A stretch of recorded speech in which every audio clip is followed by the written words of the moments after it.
Hello guys, today's videos we are going to make salad. Yeah, so that's the lettuce and cucumber cut into cubes. So we mix on top, and then we have to cut off tomato. So I take out the seeds and the apple. The apples I soak with salt and cold water. Yeah, so we're going to transfer it and put it in the top of the lettuce. Okay, so we're going to arrange for that, and then after that we are going to add our avocado cut into cubes.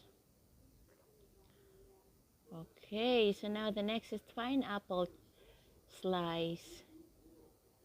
Yes, that was very good. So and then the raisin. Yes, and then our vinaigrette are mixed with a fine of garlic, olive oil, salt, and pepper.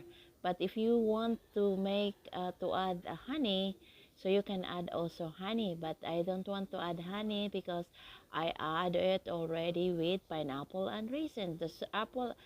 Pineapple and raisin is sweet, so no need. So that's it all, guys. So that's my salad for today's vlog. Thank you for watching.